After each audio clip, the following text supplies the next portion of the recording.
Paris was never just a city to me. It was the place I dreamed of since I was 12, flipping through a tattered travel magazine in a dentist's waiting room. I remember staring at a photo of the Seine at sunset and thinking, one day I'll be there. One day I'll see it for myself. But I didn't want to go alone. In all my daydreams, I was with my parents. My mom laughing over pastries. My dad asking too many questions at the Louvre. I had carried that version of the dream with me for half my life. So when I finally made it happen, it didn't feel like a luxury. It felt like a promise kept. I had saved for 5 years, skipping vacations, living on the cheap, packing lunches, every spare dollar I set aside, slowly watching it grow, and when the number finally reached a place where I could breathe, I booked it. 3 first-class flights to Paris, a boutique hotel in Le Marais, private museum passes, dinner reservations with river views, a cooking class with a Michelin-trained chef, everything tailored to my parents' preferences, everything chosen with care. I handled all the logistics, visas, insurance, even mobile SIM cards. I triple-checked the weather for the week we'd be there and packed accordingly. My mom didn't have to lift a finger. Neither did my dad. I wanted it that way. I wanted them to just enjoy it, to feel spoiled. I thought it would make them proud. But the planning didn't go the way I imagined. From the very beginning, there was a distance in their voices. A kind of vague disinterest I couldn't quite name. Whenever I'd call to go over the itinerary, my mom would say, "That's nice," in the kind of tone you use when someone tells you what they had for lunch. My dad was more blunt. "You sure this isn't too much? You know your cousin Laura went last year and she didn't do half of this?" I laughed it off the first time. Of course Laura went. Laura always did things first, always better, always quieter. She was the one they bragged about at family dinners while I was still taking night classes and working overtime. But this trip was different. This was my gift. My offering. I tried to ignore the comparisons. Still, they kept coming. Laura said the Louvre's overrated. Maybe we don't need that. Laura just takes it easy when she travels. She doesn't cram too much in. Laura always finds deals. She doesn't book anything fancy. Every time I heard her name, something twisted in my stomach. I didn't hate her. That wasn't the feeling. It was more like exhaustion. Like trying to hang your own painting and constantly being told Laura's frame would have been better. I kept trying. I'd send over the updated schedule, color-coded, and my mom would skim it like a junk flyer. I offered to take care of their packing lists. My dad told me not to micromanage. I asked if they had any special requests. They said, "Just don't overdo it." It stung. But I told myself they were just tired. That once we got there, once we were walking down the Champs-Élysées or sipping coffee on a balcony, everything would feel right. We were supposed to leave on a Monday. The Saturday before, I was at home, folding the last of my clothes into my carry-on. I had bought my mom a special travel pillow with lavender beads. I had printed out boarding passes, even though we could have used our phones. I had snacks packed. I had everything. Then my phone buzzed. A text from my mother, 7 words. "Laura is replacing you. You've become difficult." I stared at the screen. My brain didn't register it at first. I actually laughed. Thought it was some bizarre autocorrect mistake.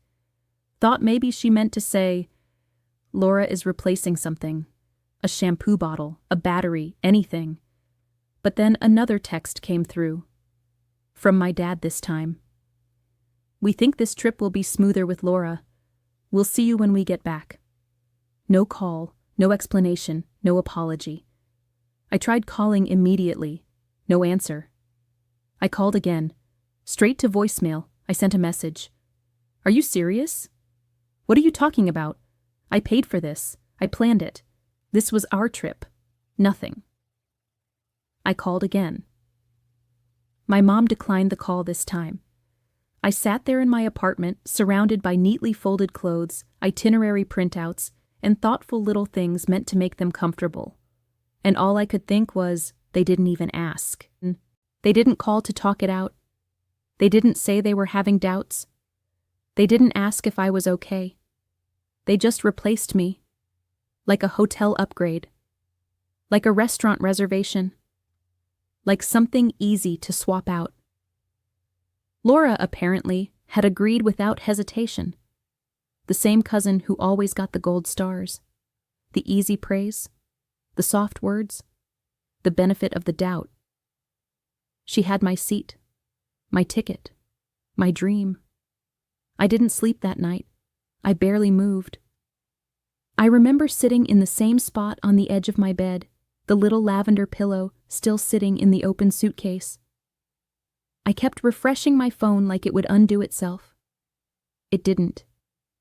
By morning, they were already at the airport, and I was already deleted from the story. I woke up that Monday before sunrise. I hadn't slept.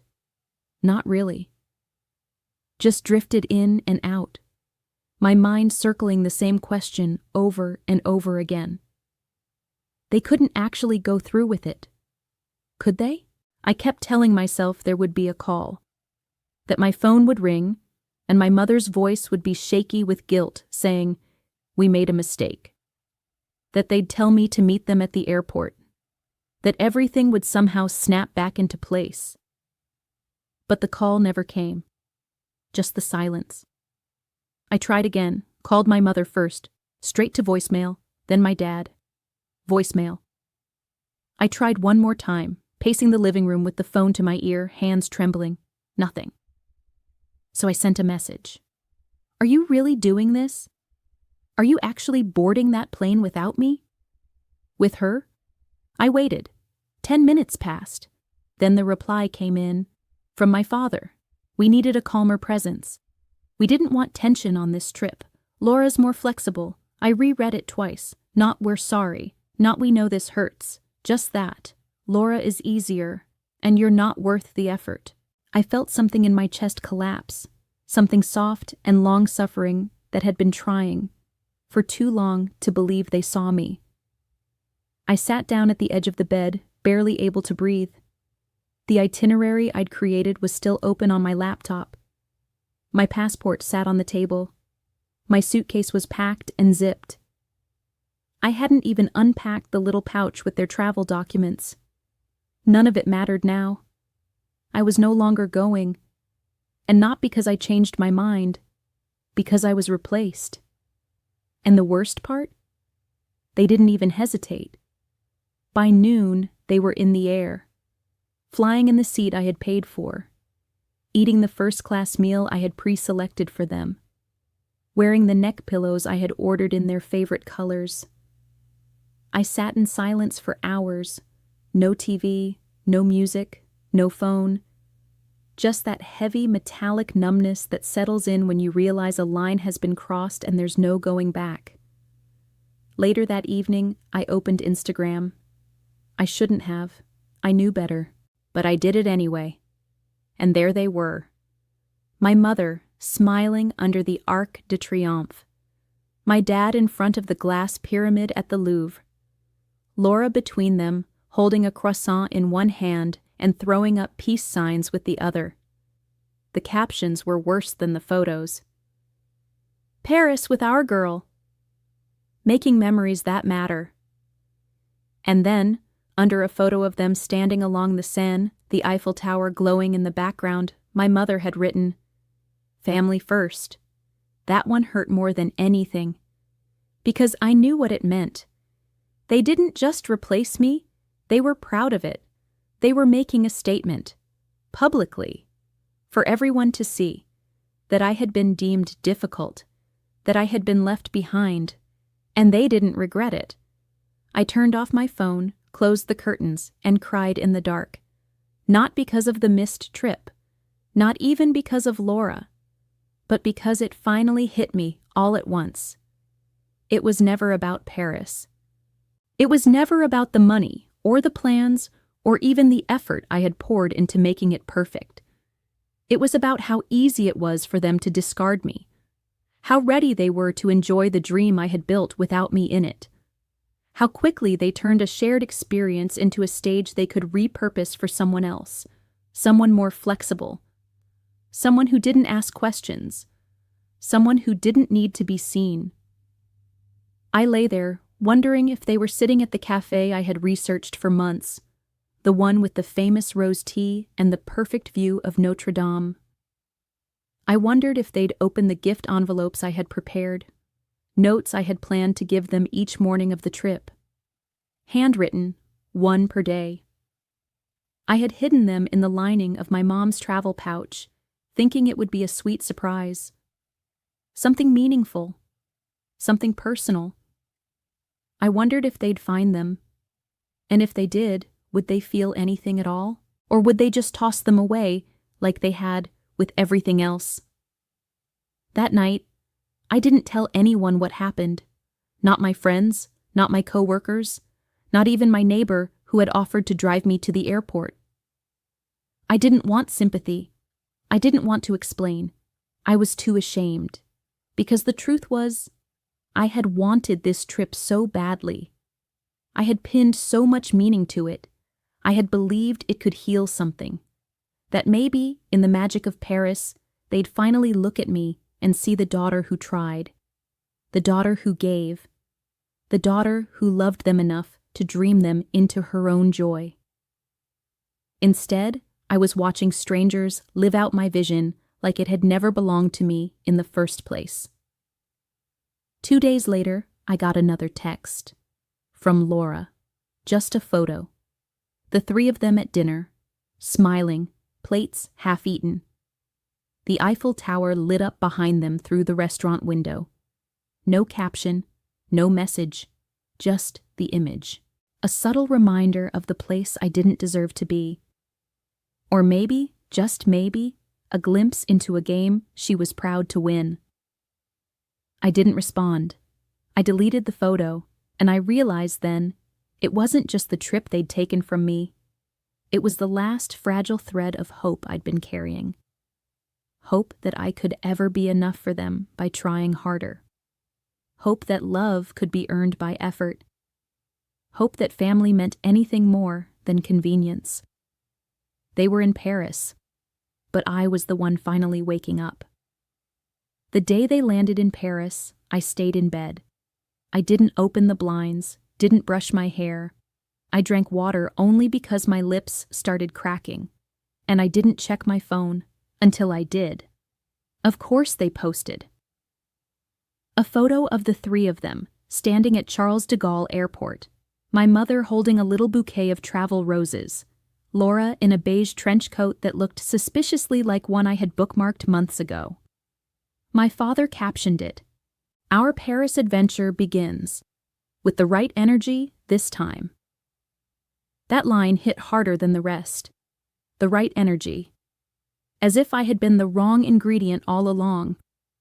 I stared at the photo and thought, of course it's her. Of course it was always going to be her. I closed the app, put the phone face down, and finally, for the first time since they cut me out of my own trip, I allowed myself to ask the question I'd been too afraid to say out loud. Why her? Why always her? The answer came too easily, because it had always been her. Laura was the golden one, the family sweetheart. Polite, sweet, soft-spoken. She had the kind of smile people praised for being gracious and warm, even if you weren't sure she meant it. When we were kids, she was always just easier. She said yes quickly. She said no gently. She didn't make scenes. I, on the other hand, asked why. Why we had to wear matching dresses. Why she got away with things I didn't. Why I couldn't have the last slice of cake if I paid for it with my allowance.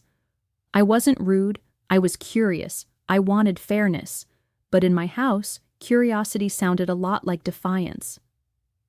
I learned early on that being the girl who asked too many questions meant being the girl who got left out of answers. At family dinners, Laura got praise just for arriving. She looks so put together. She's always smiling. She never gives her parents trouble. Meanwhile, I got assessments. She's intense. She takes everything so seriously. She needs to learn when to let things go. Even my wins came with caveats. When I got accepted into a top-tier summer program for STEM, my parents said, "That's great, but are you sure it's not too competitive for you?" When Laura posted a photo of her new part-time job at a boutique, my mom commented, "That's our girl, look at her go." That comment got 53 likes. No one even shared my program news. It wasn't that Laura was cruel, she wasn't, but she didn't need to be. She didn't need to elbow me out of the spotlight. The adults did it for her. She didn't even need to ask to be chosen. She was already picked before the conversation began. She didn't steal my seat on the plane. She simply sat down when they offered it. When I was 15, I overheard my mom on the phone with a family friend. They were talking about some argument I'd had with my teacher over a group project. I'd fought for credit on something I had done alone. I thought I was standing up for myself. My mom didn't see it that way. She said, "She's just difficult. Laura would have handled it with grace." I remember standing outside the door with my fists clenched, not because she was wrong, but because deep down I feared she was right. Not about me being difficult, but about me being replaceable. I hadn't thought about that moment in years. But now, as I sat there, on the day they landed in Paris without me, every small dismissal came back. The birthday they skipped because Laura's recital ran long. The scholarship ceremony they missed to help Laura pack for college. The way they always said I was too emotional, too much, too opinionated. And the way they always said Laura was just easier. I looked back at the flight confirmation emails still in my inbox. My name, my payment details, the seat selection, everything still in my name. And yet there she was, smiling in my place, holding the same custom folder I had printed for my parents, following an itinerary I had spent months perfecting, not because she stole it, but because they let her. And that, more than anything, was the part that finally broke something in me. Because this wasn't a one-time decision. This wasn't a heat-of-the-moment misunderstanding. This was the clearest expression of something I had felt my entire life, but never fully admitted to myself. They didn't just prefer her. They believed in her more, not because she was better, but because she didn't challenge them. Because she fit neatly into the space they had made for a daughter. And I never did. I didn't text them. I didn't check for updates. I didn't try to explain how hurt I was. Because I knew what would happen. They'd minimize it, they'd twist it, they'd say I was being dramatic, or selfish, or ungrateful. They'd say the trip was already in motion, that it was too late now, that they didn't mean it that way. But it was that way. It had always been that way. They just finally made it obvious. So I pulled the blinds closed again, and for the rest of day one, the first day of the Paris trip, I said nothing, to anyone. Because when the people closest to you show you what you are to them, a backup plan, a complication, a seat they're willing to give away, the best thing you can do is disappear from their reach and begin again. The idea didn't come out of anger. It came out of clarity. I was lying in bed, the blinds still drawn, on day 2 of the Paris trip. The sun was high outside. I hadn't moved. I hadn't eaten. My suitcase was still packed, untouched. And my phone buzzed. Another photo. Laura and my parents standing in front of Notre Dame. This time, no caption. Just the image. 3 smiles, 3 tourists.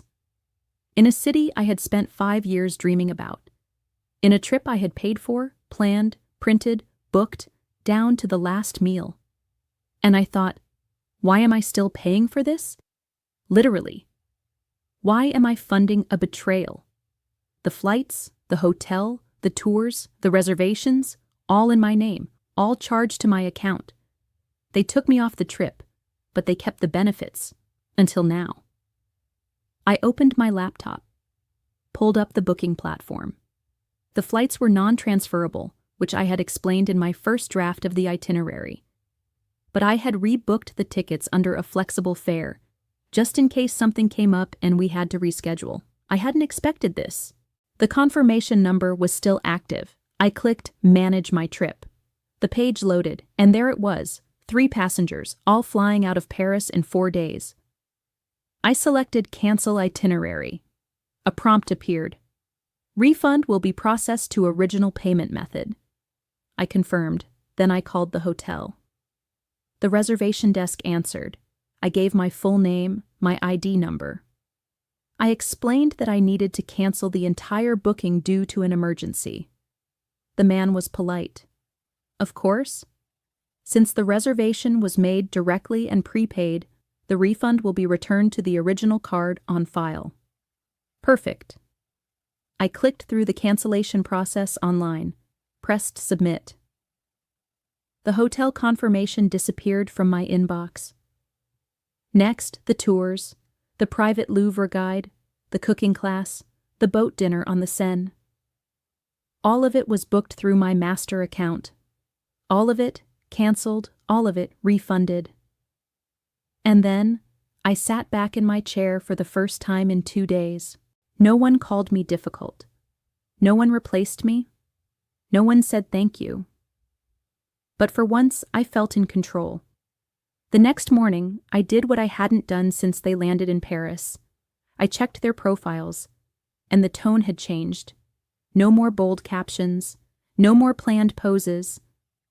The next post from my mother was a shaky photo of a cafe table. The caption read, "Plans fell through, but we're making the best of it." My dad didn't post at all. Laura uploaded a single Instagram story, her standing in line outside the Eiffel Tower, rolling her eyes. There was no skip the line pass anymore. I had canceled that too, and judging by the blur in the photo, she didn't want to be there. That afternoon, my email started buzzing. First, a message from my mom. Subject, urgent. What happened to the hotel? I didn't open it. Then my dad. We need to talk. Things aren't working out here. Then Laura. Why would you cancel everything? That's childish. But I had already blocked their numbers, so the emails came fast and unfiltered. We don't even have a place to stay. This is cruel. You're punishing us while we're in another country. Do you have any idea how much you've embarrassed us? It went on like that for days. By the end of the week, the tone shifted. Please just send the hotel info again. We'll pay for it ourselves. We're really struggling here. Just tell us what's refundable. I said nothing. I didn't even open them past the preview bar, because I had done nothing wrong. They made the choice. I simply adjusted the bill. From what I could gather, they ended up booking a budget room outside the city center. 1 bed, no view, no complimentary breakfast. The concierge didn't speak much English. The cafe they picked had no vegetarian options for Laura. The new Louvre tour was sold out. I stopped checking after day 5. I didn't need to know how it ended. I already knew. The fantasy had collapsed. They expected a dream trip, a curated experience.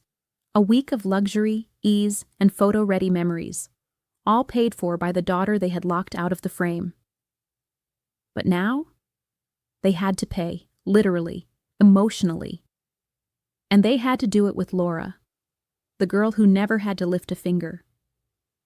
Now that the weight wasn't carried for her, she wasn't smiling. She wasn't helping. She wasn't planning. She was just there, taking up space in a trip no longer designed for her. And suddenly, she wasn't the sweet, quiet cousin anymore. She was an inconvenience.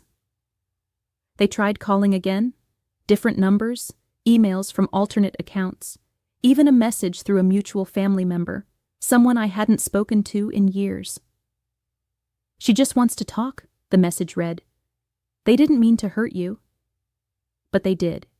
They meant it enough to board the plane without me, to enjoy the first day without hesitation, to smile in my seat while I cried in my room. They meant it. They just didn't expect to have to pay for it. I poured myself a cup of coffee, opened my laptop, and started making new plans.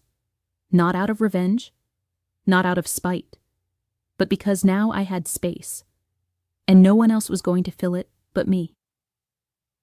I never wrote back, not to the emails, not to the texts that came from different numbers, not to the social media comments asking, "Can we please just talk?" They had made their choice in Paris, and I made mine in silence. I blocked every number, every email address, every shared contact who tried to sneak in with a message that started with, "I know you're hurt, but..." No more justifications, no more loopholes, no more room for explanations that came after the damage was already done. I wasn't interested in apologies that only showed up when the trip started falling apart. They had boarded that plane knowing what they were doing. They had smiled in every photo without thinking twice. They had chosen someone else to take my place, on the trip, in the narrative, in the version of the family they wanted to present. So I erased myself from the picture entirely.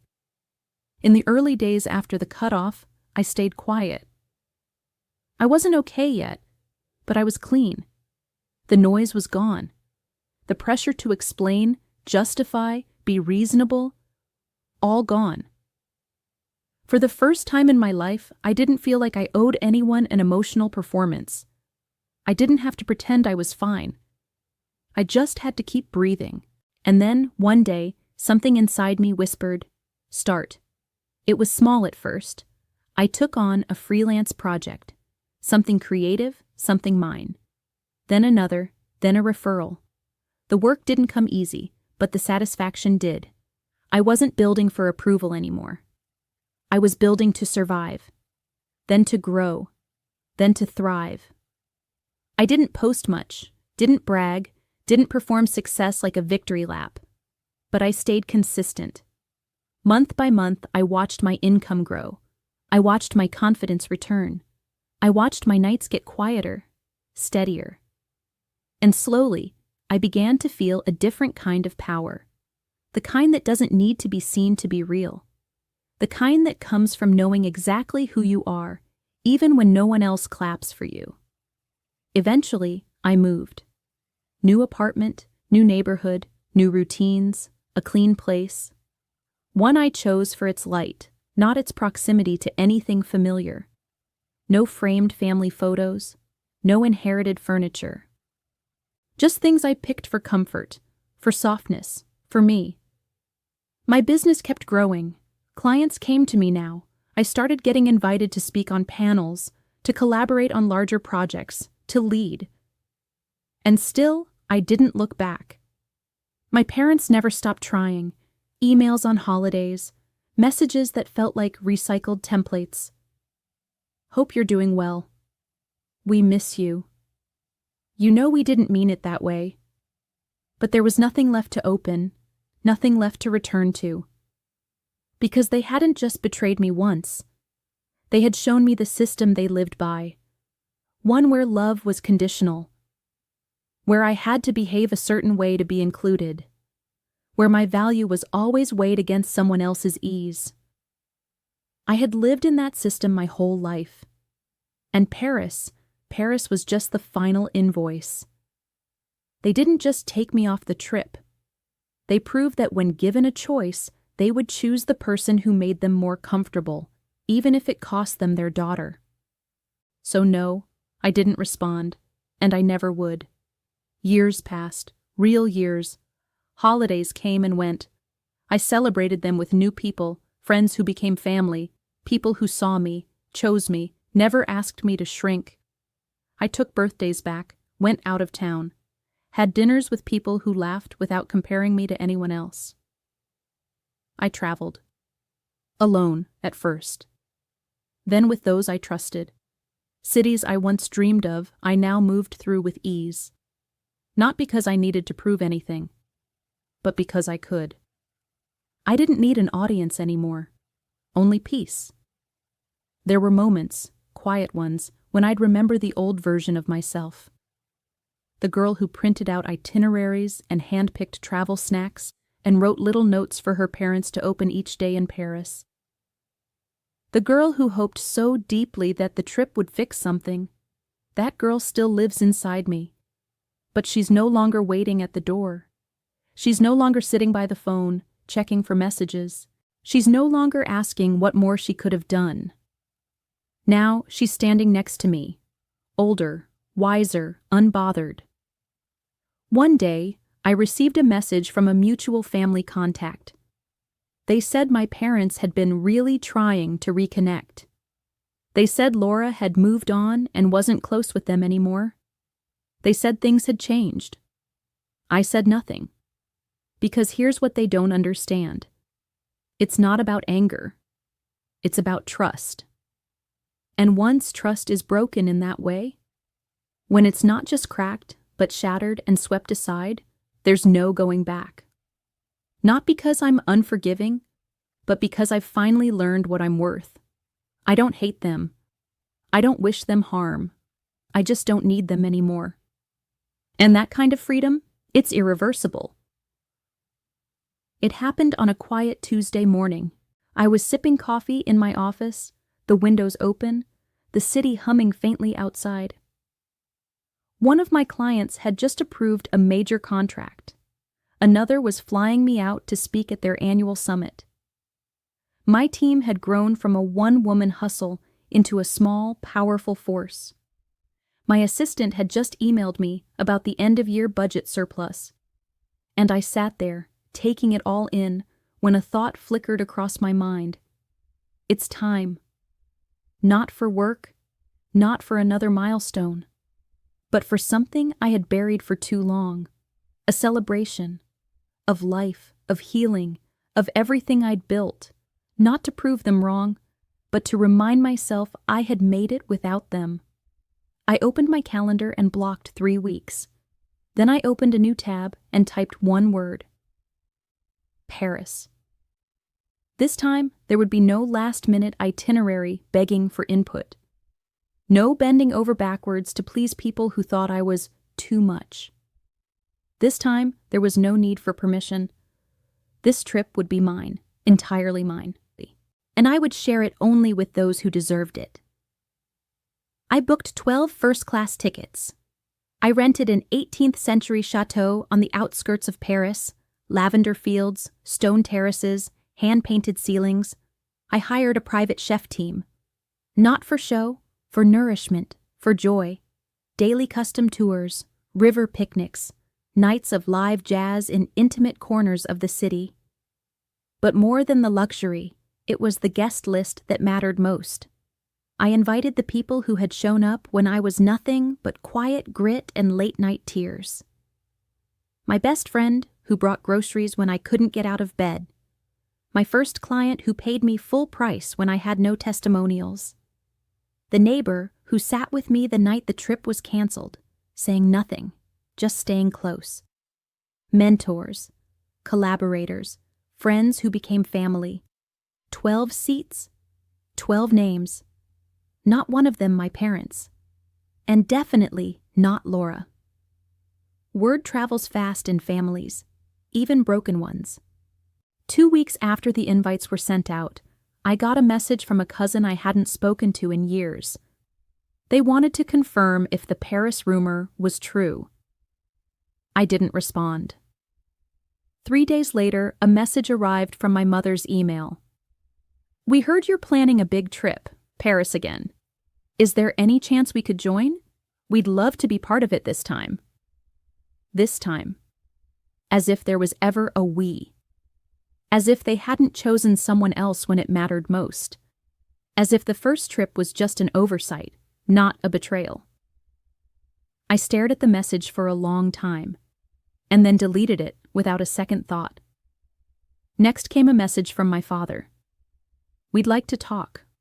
A lot of time has passed. Things are different now." But they weren't. Not really. Time had passed, yes, but the choices they made, those didn't expire, and forgiveness doesn't require proximity. I had already let go of the bitterness, but letting go doesn't mean opening the door again. Laura never reached out. Not directly. But a week before the trip, someone tagged her in a thread about luxury retreats in France. I clicked out of curiosity. She had commented, "Some people never stop trying to make a statement." That told me everything I needed to know. She still thought it was about her. She still thought she had been chosen because she was better. She never understood she was just easier to use. I didn't respond. Not to anyone. Because by now, my silence said more than I ever could. The day we landed in Paris, I wore a simple black dress and walked off that plane like I was exactly where I was meant to be. No one had to double-check the itinerary. No one complained about the schedule. No one compared me to anyone else. At baggage claim, one of my guests hugged me and said, "This is already the best trip of my life." And it hadn't even started. The chateau was even more breathtaking in person. Sunlight poured into every room. The staff greeted us with champagne and warm towels. Music played from hidden speakers. Flowers filled every hallway. The first dinner was held under string lights in the garden. Laughter echoed into the evening. Someone toasted to me.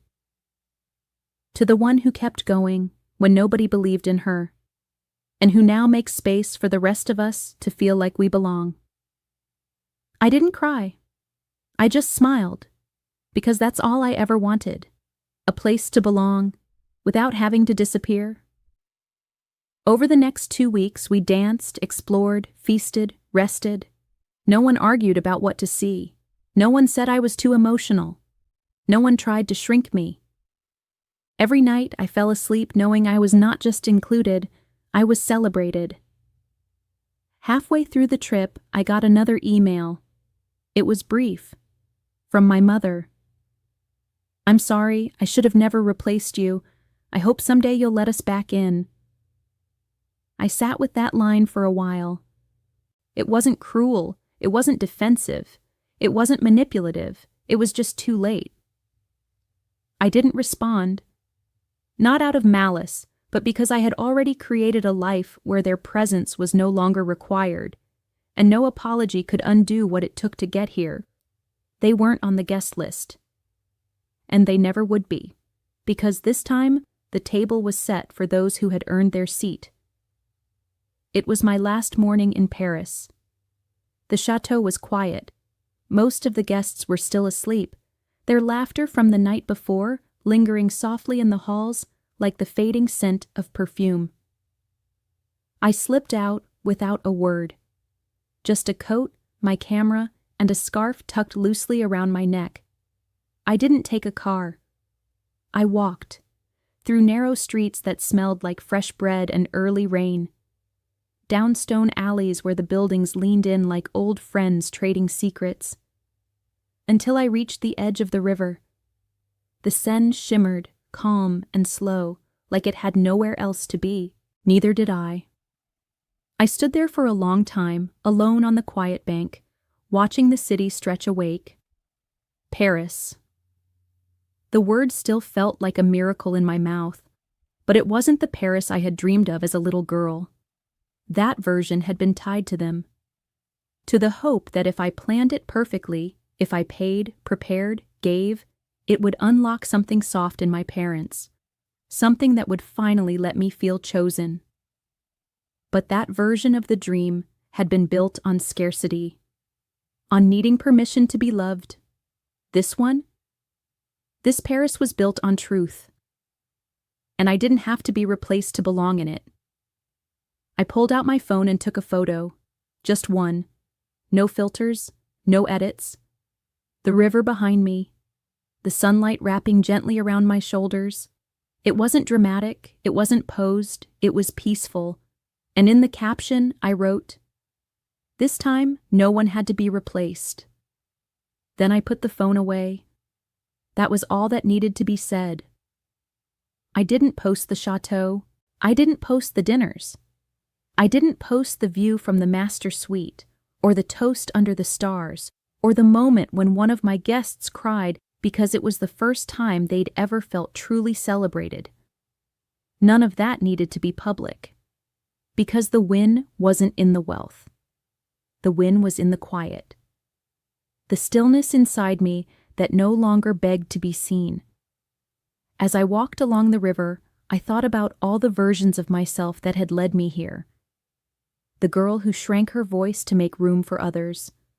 The teenager who sat alone in her room on her birthday while the adults gathered for Laura's party down the street. The young woman who printed out boarding passes for people who would later erase her name. She wasn't weak. She was never weak. She was reaching. Stretching toward love with arms so wide it broke her ribs to hold the silence. But even then, she had been whole. They told me I was too emotional, too opinionated, too much. But what they really meant was too hard to control, too unwilling to vanish quietly, too aware of what love should feel like. And when they couldn't make me easier to manage, they decided I was replaceable. That's what they never understood. Love isn't about convenience. It's about presence. It's about showing up when it's hard. It's about saying, "You matter," even when it would be simpler to pick someone else. They picked Laura. They packed her suitcase. They took her hand. And they called her the right energy. What they didn't realize was that seat they gave her, it wasn't just on a plane, it was in the story. The narrative where I was the problem, where I was too loud, too tender, too complicated, where I had to earn what should have already been mine. That story is over, and I didn't just walk away from it, I rewrote it. When you spend your life being treated like a placeholder, you start to believe you're waiting for permission, for inclusion, for a table that might someday finally have a seat with your name on it. But the truth is, I was never the one who needed to be let in. They were the ones who never learned how to stay. The friends I brought to Paris? They didn't love me for what I provided. They didn't praise me for being small or easy or quiet. They loved me for the exact things I was once told to erase: the boldness, the fire, the way I speak with my whole chest, even when my voice shakes. They toasted not to my success, but to my survival, to the way I kept my heart open, even after everything. That is family. That is love. And it has nothing to do with blood. I reached the end of the path and sat on a bench overlooking the water. It was nearly noon. The city was fully awake now, buses humming across bridges, boats drifting downstream, couples walking hand in hand, tourists marveling at something they'd waited years to see. I watched them, calm and full. There was no sadness, just a quiet kind of knowing. I had made it. Not in spite of being left behind, but because I finally stopped chasing people who would always choose someone else. They gave away my seat. But I was never the one who needed to find my place. I had it with me the whole time.